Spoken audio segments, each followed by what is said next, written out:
भोर भई भज प्रभु नाम होगा तेरा कल्याण। भज रे भज रे।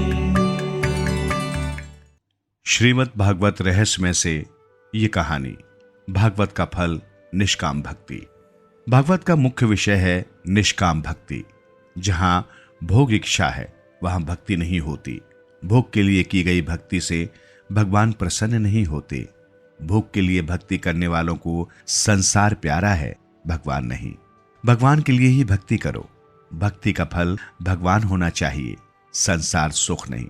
जो ऐसा सोचते हैं कि भगवान मेरा काम कर दे या भगवान मेरे काम आए, उन्हें वैष्णव नहीं कहा जा सकता। भगवान से कोई संतान मांगता है तो कोई धन, तब भगवान सोचते हैं कि मेरे लिए तो मंदिरों में कोई आता ही नहीं है। सब अपना अपना मनोरथ मुझसे पूरा करने के लिए ही आते हैं। सच्चा वैष्णव तो भगवान से कहेगा कि मैं तो अपनी ज्ञान इंद्रियां, काम इंद्रियां, मन आदि सब कुछ तुम्हारे चरणों में अर्पित करने के लिए आया हूं। सच्चा वैष्णव भगवान से न तो दर्शन मांगता है और न ही मुक्ति। वो यदि कुछ मांगेगा तो केवल इतना ही कि वो भगवान की सेवा में ही तन्मय होता रहे। मांगने से प्रेम की धारा टूट जाती है, प्रेम का प्रमाण घटने लगता है। इसलिए प्रभु से कुछ भी मत मांगो, भगवान को अपना ऋणी बनाओ। श्री रामचंद्र जी ने राज्य अभिषेक के प्रसंग पर सभी वानरों को भेंट दी, किंतु हनुमान जी को कुछ नहीं दिया। इस घटना से सीता जी को दुख हुआ। उन्होंने श्री राम से कहा कि हनुमान को भी कुछ दीजिए। श्री राम जी ने कहा कि उसे मैं क्या दूं, उसने तो मुझ पर कितने ही उपकार किए हैं और मुझे ऋणी बनाया है। श्री राम हनुमान जी से कहते हैं, शुद्ध प्रेम में लेने की भावना नहीं होती, देने की होती है। मोह भोग की इच्छा करता है, जबकि प्रेम भोग देता है। प्रेम में मांग नहीं होती, प्रेम में अपेक्षा का भाव जगा के सच्चा प्रेम भागा ही समझे। भक्ति से मांगी हुई वस्तु मिलेगी तो जरूर, किंतु भगवान हाथ से निकल भागेंगे। नित्य देने वाला चला जाएगा। गीता के 7वें अध्याय के 23वें श्लोक में कहा है, सकामी भक्त जिन जिन देवताओं की पूजा करते हैं, उन सभी देवताओं द्वारा मैं इच्छित भोगों की पूर्ति करता हूं, किंतु मेरी निष्काम भक्ति करने वाले भक्त मुझे ही प्राप्त करते हैं। भगवान से धन मांगोगे तो उतना ही वे देंगे, किंतु वे स्वयं नहीं मिलेंगे। भगवान से जितना मांगोगे उतना ही वे देंगे, किंतु प्रेम कम हो जाएगा। व्यवहार में भी हम ये अनुभव करते हैं कि जब तक कुछ मांगा ना जाए तब तक ही दो मित्रों की मैत्री प्रेम पूर्ण रहती है। गोपियां नयन दृष्टि भी श्री कृष्ण को ही देती हैं और मन भी। वे श्री कृष्ण से कुछ भी मांगने की अपेक्षा सर्वस्व अर्पण ही करती हैं। भगवान से कुछ मांगोगे तो प्रेम खंडित होगा। हमेशा ऐसा ही मानिए कि प्रभु ने मुझे बहुत दिया है। कई लोग हर वर्ष डाकोर जी तीर्थ की यात्रा करते हैं। वे रणछोड़ती जी से कहते हैं कि मैं 6 वर्षों से आपके दर्शनार्थ आता रहा हूं, फिर भी मुझे पुत्र नहीं मिला। भगवान उसे पुत्र तो देते हैं, किंतु साथ साथ कहते हैं कि अब मेरा और तेरा संबंध टूट चुका। डाकोर जी अपेक्षा से कुछ कम दें तो मानिए कि वे तो परिपूर्ण हैं, किंतु मेरी पात्रता अधूरी होने से ही मुझे कम मिला है। निष्काम भक्ति उत्तम है। वैष्णव मुक्ति की भी अपेक्षा नहीं करता। हरि के जन तो मुक्ति भी नहीं मांगते। मुक्ति की अपेक्षा से भक्ति में अलौकिक आनंद है। भक्ति में जिसे आनंद मिलता है उसे मुक्ति का आनंद तुच्छ और नगण्य लगता है।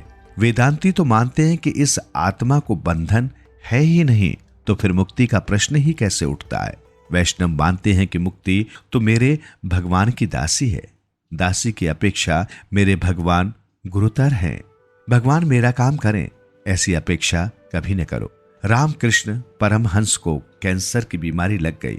शिष्यों ने कहा कि माताजी से कहिए कि वे आपकी बीमारी का इलाज कर दें। रामकृष्ण ने कहा कि अपनी माता को मैं अपने लिए तकलीफ नहीं दूंगा। भक्ति का अर्थ ये तो नहीं है कि अपने सुख के लिए डाकोर जी को हम त्रास दें, परिश्रम दें। मांगने की सच्ची मैत्री के गौरव की हानि होती है। सच्चा और समझदार मित्र कभी कुछ नहीं मांगता। सुदामा की भगवान के प्रति सच्ची भक्ति थी। वे दरिद्र थे। पत्नी ने कुछ मांगने के लिए उन्हें भगवान के पास भेजा। सुदामा भगवान के पास आए, किंतु मांगने के लिए नहीं, मिलने के लिए। उन्होंने द्वारिकापति का वैभव देखा, फिर भी जुबान तक न खोली।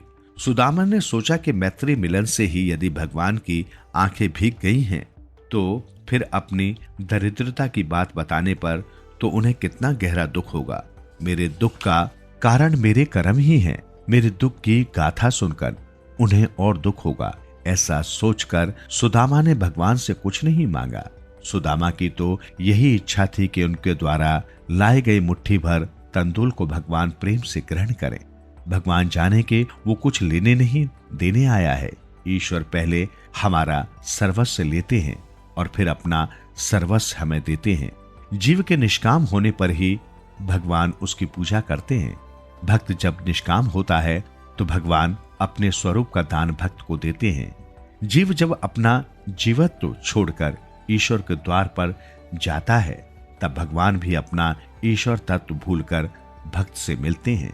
सुदामा 10 दिन का भूखा था, फिर भी उसने अपना सर्वस्व मुट्ठी भर तंदूल प्रभु को दे दिया। तंदूल चाहे मुट्ठी भर ही थे, फिर भी वही तो उस समय उसका सर्वस्व था। वैसे मुट्ठी भर तंदूल की कोई इतनी बड़ी कीमत नहीं है। मूल्य तो सुदामा के प्रभु प्रेम का है। यदि मेरे लिए ठाकुर जी को थोड़ा सा श्रम उठाना पड़ेगा तो मेरी भक्ति व्यर्थ है, निष्फल है, ऐसा मानो।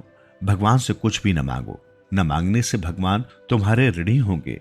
गोपियों ने भगवान से कुछ भी नहीं मांगा था। उनकी भक्ति निष्काम थी, इसलिए भगवान गोपियों के ऋणी हो गए। गोपी गीत में भी वे भगवान से कहती हैं कि हम तो आपकी निःशुल्क शुद्ध दासियां हैं, अर्थात निष्काम भाव से सेवा करने वाली दासियां हैं। इसी तरह कुरुक्षेत्र में भी जब वे भगवान श्री कृष्ण से मिलती हैं तो वहां भी वे कुछ मांगती नहीं हैं। वे तो केवल इतनी इच्छा करती हैं, संसार रूपी कुएं में गिरे हुओं को उसमें से बाहर निकलने के अवलंबन रूप आपके चरण कमल घर में रहते हुए भी हमारे मन में सदा बसे रहें। एक सखी उद्धव जी से पूछती है कि तुम किसका संदेश लेकर आए हो? कृष्ण का। लेकिन वे तो यहीं पर हैं। लोग कहते हैं कि श्री कृष्ण मथुरा कहीं हैं, पर यह बात गलत है। मेरे ठाकुर जी हमेशा मेरे साथ ही हैं। 24 घंटों का हमारा उनके साथ संयोग है। गोपियों का प्रेम शुद्ध है। वे जब भी भगवान का स्मरण करती हैं, ठाकुर जी को प्रकट होना ही पड़ता है। गोपियों की निष्काम भक्ति इतनी तत्वशील है कि भगवान खिंचे हुए चले आते हैं। ठाकुर जी को सदा साथ रखोगे तो जहां भी जाओगे भक्ति कर सकोगे। तभी तो तुकाराम भगत कहते हैं, मुझे चाहे भोजन ना भी मिले, परंतु मैं विठ्ठलनाथ, मुझे एक भी क्षण तुम अपने से अलग मत रखना। भगवान उद्धव जी से कहते हैं, उद्धव, मेरी गोपियां मुझ में तन्मय चितवाली मदर्थ तत्व देहिकाएं हैं। गोपियों का आदर्श आंख के सामने रखो और भगवान की भक्ति करो। सुदामा की निष्काम भक्ति को याद रखकर प्रभु की भक्ति करो। सुदामा और गोपियों जैसी भक्ति सीखो। सुदामा की भक्ति भी निष्काम थी। तुम अपना सर्वस्व भगवान को अर्पण करो। ऐसा होने पर भगवान भी सर्वस्व तुम्हें देंगे। निष्काम भक्ति ही भागवत का मुख्य विषय है। निष्काम भक्ति ही श्रेष्ठ भक्ति है।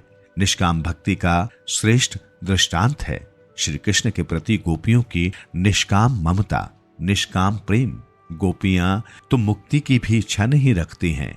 श्री कृष्ण का सुख ही अपना सुख है, ऐसा गोपियां मानती थी। एक सखी ने उद्धव जी से कहा कि श्री कृष्ण के वियोग में हमारी कैसी दशा है, वो तो आपने देख लिया। मथुरा जाने पर श्री कृष्ण जी से कहना कि यदि आप मथुरा में सुख से रहते हैं तो हमारे सुख के लिए ब्रज में आने का कष्ट न करें। हमारा प्रेम अपने सुख के लिए नहीं है, बल्कि श्री कृष्ण को ही सुखी करने के लिए है। श्री कृष्ण के वियोग से हम दुखी हैं और विलाप भी करती हैं, परंतु हमारे विरह में यदि वे मथुरा में सुख से रहते हैं तो वे सुखी रहें। हमारे सुख के लिए वे यहां ना आए। यदि अपने सुख के लिए वे यहां आना चाहें तो अवश्य ही पधारें। दूसरों के सुख में सुख का अनुभव करना ही सच्चे प्रेम का लक्षण है।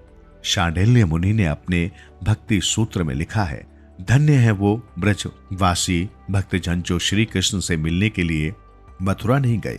गोपी प्रेम की पागल अवस्था में भगवान की निकटता का अनुभव करती हैं। सखी सोचती हैं कि मैं वहां मिलने गई और मेरे मिलन से ठाकुर जी को कुछ कष्ट हुआ तो, उनको कुछ लज्जा हुई कि गांव की इस ग्वालिन से मैं खेलता था तो।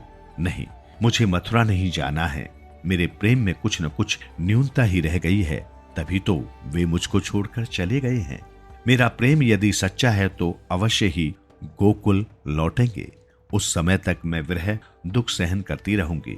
इसलिए श्री कृष्ण जी कहते हैं कि मुझे गोकुल में जो आनंद गोपियों से मिलता है वो द्वारिका में नहीं है। गोपियों का प्रेम निष्काम है, भगवान का तो आश्रय लेता है, वो निष्काम बनता है। गोपियों की ऐसी निष्काम भक्ति से परमात्मा गोपियों के ऋणी हुए। गोपी प्रेम की महिमा दर्शनीय है। श्री कृष्ण एक बार बीमार हो गए। बीमार होने का नाटक किया, कोई भी औषधि सफल नहीं हुई। तब प्रभु के वैष्णव भक्ति की चरण रज औषधि के रूप में मांगी गई। कोई वैष्णव अपनी चरण रज दे तो भगवान की बीमारी दूर हो सके। भगवान की रानियों से चरण रज मांगी गई। सभी रानियों को आश्चर्य हुआ। प्राणनाथ को चरण रज दें तो महापाप होगा और नरक में जाना पड़ेगा। नरक में कौन जाए? हम तो चरण रज नहीं देंगे। दूसरों से भी चरण रज मांगी गई, कोई तैयार नहीं हुआ। अंत में बात गोपियों तक पहुंची। गोपियों ने सुना कि उनके कृष्ण बीमार है। यदि वे भले चंगे हो सकते हैं तो हम अपनी चरण रज देने को तैयार हैं। इसके लिए हम कोई भी दुख सहने को तैयार हैं। जो अपना कन्हैया सुखी भला चंगा होता हो तो हम नरक यातना भी भुगत लेंगे। उन्होंने अपनी चरण रज दी। श्री कृष्ण की बीमारी दूर हो गई। सच्चे निष्काम प्रेम की परीक्षा भी हो गई। भागवत का फल है निष्काम भक्ति। निष्काम भक्ति भगवान को प्रसन्न करती है। गोपियों जैसी निष्काम भक्ति की आदत डालो। भक्ति से मुक्ति मिलती है। भक्ति के बिना ज्ञान और वैराग्य नहीं मिल सकते। बिना ज्ञान के भी भक्ति अंधी है और बिना भक्ति के ज्ञान पगु है। आदत और हाजात जरूरत पर नियंत्रण रखा जाए तो मानव प्रभु में लीन हो सकता है। भागवत का मुख्य विषय है निष्काम भक्ति। भागवत सबके लिए है, वेदांत सबके लिए नहीं है। वेदांत का अधिकार सबको नहीं दिया गया। जिसे ब्रह्म को जानने की जिज्ञासा हो उसी के लिए वेदांत है। वेदांत का अधिकारी कौन है? जिसने षष्ठ संपत्ति आदि की प्राप्ति की हो वही वेदांत का अधिकारी है। किंतु भागवत तो सभी के लिए है। भागवत का अधिकार वैसे तो सभी के लिए बताया गया है, फिर भी शुद्ध अंतःकरण वाले पुरुषों के जानने के योग्य परमात्मा का निरूपण इसमें किया गया है। मत्सर सबसे बड़ा शत्रु है। मत्सर सबको सताता है। ज्ञानी और योगी दोनों को मत्सर परेशान करता है। मत्सर अर्थात ईर्ष्या। स्वयं प्राप्त की हुई योग सिद्धि के बल से चंगदेव 1400 वर्ष जिए थे। उन्होंने मृत्यु को 14 बार वापस लौटाया। वे सिद्धियों में फंसे हुए थे। उन्हें प्रतिष्ठा का मोह था। उन्होंने संत ज्ञानेश्वर की कीर्ति सुनी। चंगदेव ज्ञानेश्वर के प्रति मत्सर करने लगे। क्या ये बालक मुझसे भी आगे बढ़ गया? ज्ञानेश्वर की आयु 16 वर्ष की थी। चांगदेव की इच्छा हुई कि वो ज्ञानेश्वर को पत्र लिखें, किंतु पत्र में संबोधन क्या किया जाए? ज्ञानेश्वर अपने से छोटे केवल 16 वर्ष के, तो पूज्य कैसे लिखा जाए और ऐसे महाज्ञानी को चिरंजीवी भी कैसे लिखा जाए? इस उलझन को वे सुलझा न सके, सो बिना लिखे ही पत्र भेज दिया। संत की भाषा संत जान सकते हैं, वे कोरा भी पढ़ लेते हैं। मुक्ताबाई ने पत्र का उत्तर दिया, 1400 साल की तेरी आयु हुई, फिर भी तू कोरा ही रह गया। चांगदेव ने सोचा कि ऐसे ज्ञानी पुरुष से मिलना ही चाहिए। अपनी सिद्धियों के प्रदर्शन के लिए उन्होंने बाघ पर सवारी की और सर्प की लगाम बनाई। इस प्रकार वे ज्ञानेश्वर से मिलने के लिए आ रहे थे। इस ओर ज्ञानेश्वर से किसी ने कहा कि चांगदेव बाघ पर सवारी करके आपसे मिलने आ रहा है। ज्ञानेश्वर ने सोचा कि इस बूढ़े को अपनी सिद्धियों का अभिमान हो गया है। चांगदेव ने अपनी सिद्धियों के अभिमान के कारण ज्ञानेश्वर को पत्र में पूज्य शब्द से संबोधित नहीं किया था। ज्ञानेश्वर ने सोचा कि चांगदेव को कुछ पाठ पढ़ाना चाहिए। संत मिलने आए तो उनकी आवभगत करनी ही चाहिए। उस समय ज्ञानेश्वर चौके पर बैठे हुए थे। उन्होंने चौके को जलने की आज्ञा दी। पत्थर का चौका चल दिया। चौके को चलता हुआ देखकर चांगदेव का अभिमान नष्ट हो गया। चांगदेव ने महसूस किया कि मैंने तो हिंसक पशुओं को ही वश में किया, जबकि ज्ञानेश्वर के पास तो ऐसी शक्ति है जो जड़ पदार्थ को भी चेतन बना देती है। दोनों का मिलन हुआ। चांगदेव ज्ञानेश्वर के शिष्य बन गए। ये दृष्टांत सिखाता है कि हठ योग से मन को नियंत्रित करने की अपेक्षा प्रेम से मन को वश में करना उत्तम है। चांगदेव हठ योगी थे। हठात अर्थात बलपूर्वक उन्होंने मन को वश में किया था। योग मन को एकाग्र कर सकता है किंतु हृदय को विशाल नहीं कर सकता। यही कारण है कि चांगदेव ज्ञानेश्वर से ईर्ष्या करते थे। हृदय को विशाल करती है भक्ति। भक्ति से हृदय पिघलता है और विशाल भी होता है। मत्सर करने वालों के तो यह लोक और परलोक दोनों ही बिगड़ते हैं।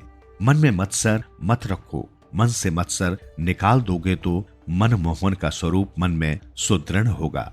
कथा सुनकर उसे जीवन में चरितार्थ करने वाले लोग बहुत कम होते हैं। कथा सुनो और कथा के सिद्धांतों का जीवन में आचरण करो। केवल शुश्रूषी नहीं बल्कि कृतभी भी बनो। इसलिए कहा गया है कि जब सुकृति पुरुष उन्हें सुनने की इच्छा करता है, उसी समय ईश्वर अविलंब उसी के हृदय में आकर बंदी हो जाता है। भगवान कथा का श्रोता निष्काम और निर्मत्सर बन जाता है। किसी भी जीव के प्रति रखा गया कुभाव ईश्वर के प्रति रखा गया कुभाव है। मनुष्य जब तक निर्मत्सर न बने तब तक उसका उद्धार नहीं होता। जैसी भावना आप दूसरों के लिए रखोगे वैसी ही भावना वे आपके लिए भी रखेंगे। दूसरों के साथ वैर भाव करने वाला व्यक्ति अपने साथ ही वैर भाव करता है, क्योंकि सबके हृदय में ईश्वर का वास है। गीता के 13वें अध्याय के 2 श्लोक में कहा गया है, जीवन सुधरेगा प्राणी होगा तेरा उद्धार, मन के द्वार खुलेंगे होगा जन जन का कल्याण। भज रे